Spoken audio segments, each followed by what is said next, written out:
Scott Turman. He is the founder of BrightRay Publishing and joins us now. Scott, thank you very much for coming on the News Hour. So what do you think the creators of AI are most concerned about? Presumably it's self-improvement and where that might go next.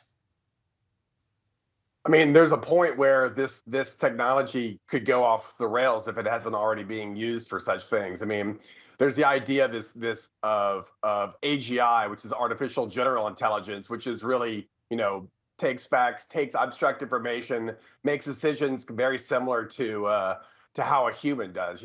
Bard and ChatGPT are large language models, not knowledge models.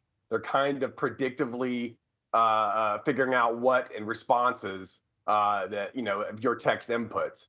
I mean, there's this idea of a Turing test that a guy named Alan Turing came up with in the 50s that said once that these kind of AI or this general intelligence can kind of pass the human test, can really fool someone talking to it, then you're kind of the next level. Well, we've reached that, and now we're going into an area that I don't think a lot of people understand, and the people that do are really they're profiting from it. I don't really see a pause in anything.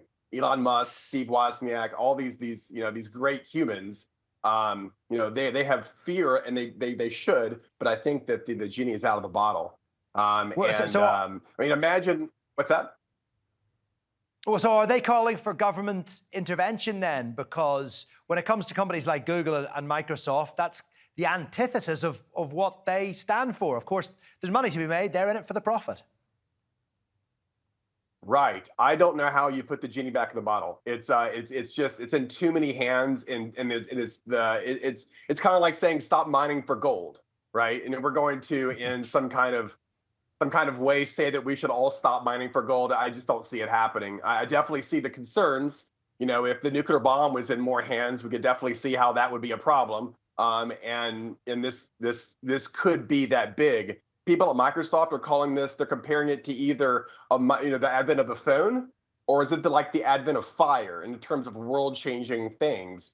And I'm starting to believe that people are seeing this as the advent of fire. Really, it's going to change the world, and we just got to figure out which way that goes. And when we think of AI taking over the world, we tend to think of things like Terminator or perhaps the Alex Garland film Ex Machina. I mean, how great a leap is it from something like ChatGPT coming up with recipes to a machine that can improve its own code with a sort of megalomaniacal bent on taking over the rest of the world? Well, I mean, back at uni, I had a professor that would say that, oh, one day that, in the next 100 years, they're going to, some kind of artificial intelligence is going to pass this Turing test. And it happened in my lifetime. Every time I speak to the people that are expert in this area, like a week will go by and the conversations change, and it keeps getting darker and darker and darker. When we first started this months ago, it was fairly light. Now the conversations I'm having they're kind of going off the rails a little bit with people that are way smarter than I am, and it's just that are in the know, and they're kind of up to their neck deep in this tech. So I don't know where this goes, but it feels like there isn't a real understanding of what happens when you kind of let it out in the world, kind of on its own. So time to get the handbrake on and try and put the genie back in the bottle. Look, we really appreciate you joining us. Scott Turman there from Maitland in Florida. Thank you.